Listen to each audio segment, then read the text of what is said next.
It's the real uncensored Browns fan. I gotta speak up a little bit because I can't find my fucking headphones. As you know, I do my little player check.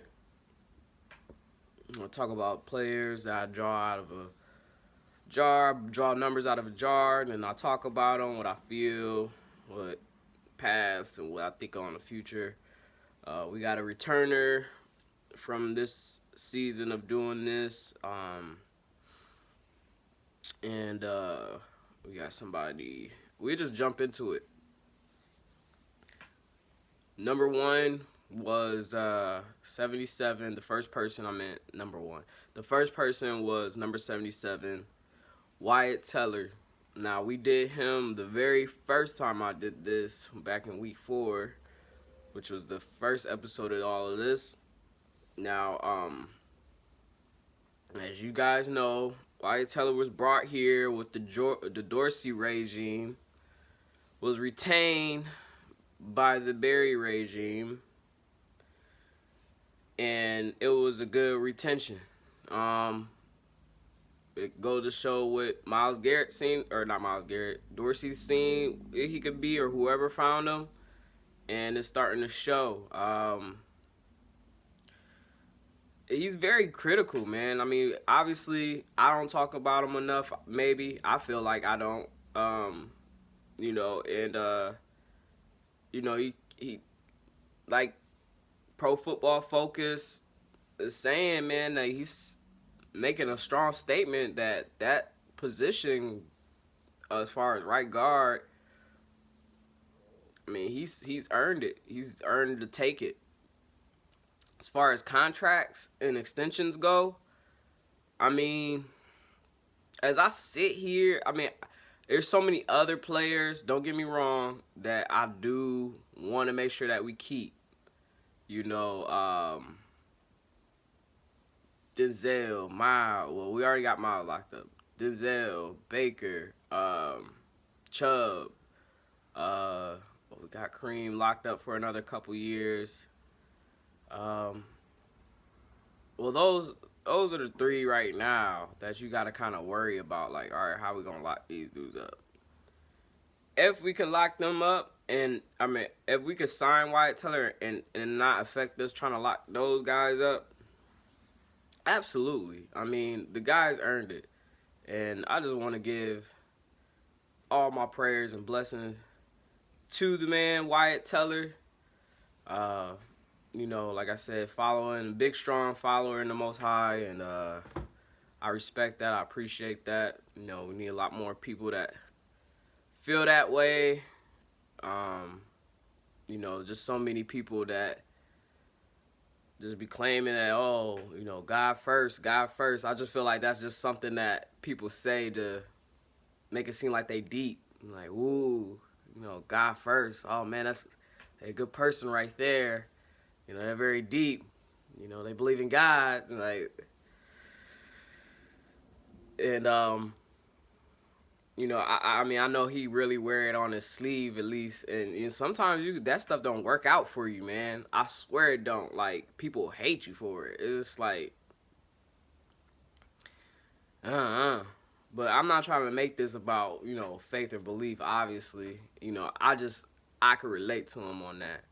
But as far as a football aspect of it, I mean, that's one reason why I would, because then at least you know he ain't gonna get no goofy stuff. I would hope he don't get no funny stuff if he, you know, rocking it that hard.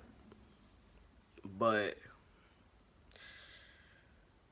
he just, I mean, obviously, like, his play speak for itself. I mean, Pro Football Focus is backing him up. He get injured. He comes back, and we run for over. We got 2 100-yard rushers. I mean, you can definitely legitimately say that we need to re-sign him, because if we re-sign him, then we have a bolster offensive line. What makes my thought on the whole process is that, like, that's AFC North football. So I'm starting to lean towards, like, you have to have a good offensive line, you have to have a good defensive line, and you have to have a good running game. And then the defense, obviously you want to have a strong defense, but offensive line is probably the most important position or a group, you know what I'm saying, of AFC North football. As long as you have a strong, solid offensive line, you could do some things, in this division of football. And you can't do nothing without it, because when you got weather like the last two games we had against the Raiders and then against Houston, it's at least you could always depend on the offensive line, because they not about to get blown around by no wind. 350 pounds or 300 pounds, some of these guys are, maybe 280 and stuff like that. They ain't getting blown away by no wind. So you can always count on them, under whatever type of weather. And they already duck walk, so, they're not really sliding and falling and all that shit. Yeah, man, I mean, just, hey, like I said, let the Most High take care of you, keep that injury, you know what I'm saying, from reoccurring, and no evil should prosper, man. I know it's a game, but shit, man, I thought there was some fucked shit that he got hurt like that, and it was like no sooner after I mentioned him, it was like, all right, he's hurt. So I mean, that's that. Big ups to Wyatt Teller, man. Keep going on, keep doing your thing, man. That contract will come when it comes, and I don't even know why we talking about it, but it was just funny that on Cleveland.com that they were just talking about all this stuff, and then this number comes up. So I was getting ready to like put it back and then do another one, but I just wanted to, like I said, give him my well wishes. Well, not well wishes because he's back now, but let him know about my prayers and all that. So yeah, we moving on. Second person is number 90. Jordan Elliot. I felt like when the number came up, I was like, I feel like I know the number and who it could be, but I don't. Like, I might be wrong. We might not have a number 90. So the fact that I was saying that, I really don't know too much about him. I do see that he got recorded stats. He played in at least 2 games. Maybe he's more of a special teams guy than the actual on-the-field guy. He probably comes in for a few snaps. But, yeah, I mean, I really can't say too much on Jordan Elliott. Like I said, I have no recollection or memory of him. I know he went to a SEC school. He's from Missouri, and is he a rookie? I should have looked at that. I can't even. I really don't know. I really don't know much about Jordan Elliott. I mean, I hope that his game continues to improve so that I can get to know him. So I can see him on the field, so I can be like, yeah, dog, that's, homie, that's dog pound right there. That's defensive line. Hopefully he could bolster. Hopefully he could learn some things from Sheldon, learn things from Larry, learn some things from Myles, OV, and everybody. I'm sorry, y'all. I just don't have nothing. I mean, you guys might have more than I do in regards to what your feelings is with Jordan Elliott. So, or your instant reactions or initial thoughts on Jordan Elliott. So, yeah, nothing there. But if anybody talks to him, tell him to keep his head up, and we believe in him. That's why he's on his team, and get out there and get it, homie. All right, moving on to the third person, Myles Garrett. Man, I guess there's just so much to say about Myles Garrett. And, I mean, why not talk about it? All right, so let's go back history. History with Myles Garrett. I initially did not like Myles Garrett, okay? Reason why was because, like, I think soon as, I don't know, well, we always know if you got the number 1 pick or not, but eventually, like, soon as the process as far as drafting and all that stuff started to come out, he had made a public video talking about, Dallas Cowboys, come get me. Now, to his defense, as far as, like, if he was like, it wasn't a shot at the Browns, it was just me wanting to go to my home team, and I want my home team to do whatever they can to come get me. Okay, fine. You know what I'm saying? That's one thing. But to me, in the way that media played it, initially was just like a shot at the Browns, and everybody know. Like, I don't like that. Even though I know why, it's understandable that why people would not want to come here because of all the history and all of that stuff. So at the point, I was like, man, fuck it. Don't get him, man. Let's not get him. This dude act like he don't want to come to Cleveland. He don't want to play with us. Like, I just felt like, why would we get somebody like that? Somebody that really ain't serious about playing on the team and all this other stuff. And then, obviously, we do draft him. We get a flash of him in the first season, gets hurt. Second season, a little flash, gets hurt. And then third season, starts to dominate, starts to go crazy, and having our team basically, like, you know, I mean, I don't want to say we were playoff contenders because we was kind of up and down. That was the Freddie Kitchens era. But he was starting to show why he was the number one pick, and the talent that he had, and putting it all together. Because I think he was getting a little bit held back by what's his name, Greg Williams, the 1 year, and then, like I say, he ended up getting hurt and all that. And then you know, we get in, we whoop up on the Steelers, and then the incident happens. Now, prior to that, has he had a little bit of questionable late hits and everything like that? I mean, you could say so in today's game. Yes, you could definitely say so. My whole thing is that Myles, from my understanding, he's already kind of a older spirit, if you will, you know, and like, you listen to a lot of older classic music and stuff like that, you know.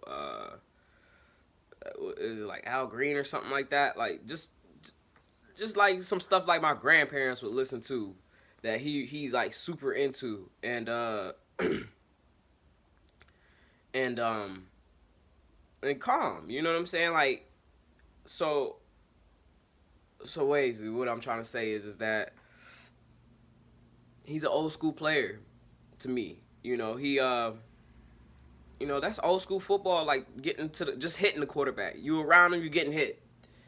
And people didn't like that. You know what I'm saying? Obviously, what's his name? Neatly combed hair, what's his name? Mason Rudolph. Didn't like that. You know, like I said, a lot of people didn't like that. And then the incident happens. Allegedly something was said. Who knows? Myles. Now, when the whole situation happened, yeah, it looked bad that Myles did take off his helmet, but then again, like I said, the dude ran up on him. You know what I'm saying? If I had a knife or any other weapon, now Max Kellerman tried to take this from me. I heard him say it. This nigga must have watched my goddamn video and then try to repeat it. But he tried to switch it by not saying knife instead of bat. If I had a weapon, okay, and I'm getting ready to fight, and I somehow drop or misplace that weapon, and the person that I was getting ready to fight has that weapon, common sense would be like, all right, whoa, let's just talk this out. You know what I'm saying? Because it's not serious enough to lose my life. You know what I'm saying? I think I'll calm down. Yeah, I was ready to take yours. However, now I'm reconsidering because, you know, the shoe's on the other foot or whatever. I don't know the phrase for that. But no, that ain't what Mason Rudolph did. Neatly combed hair, Mason Rudolph did. What did he do? He ran up on him. Now, should he have thrown the helmet like that? He didn't do it with the hard part. He didn't do it with the skull part. He just did it with the back part. So, if anything, I think he was trying to put it back on his head. He was trying to help him. But it happened so fast that it just, like, did it. Now, could he have killed him? Could he have killed him? He could have killed him. Did he die though? Did he die?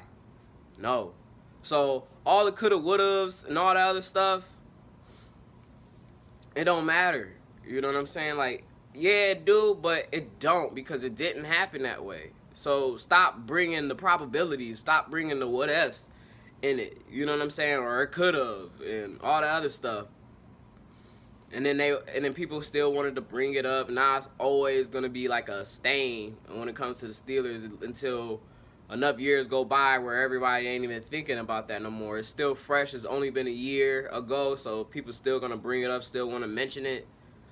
And I mean, even like about the whole situation, like I said, you know, if it's like, all right, I'm sure that's not the first time you heard somebody say that, you know, the N-word.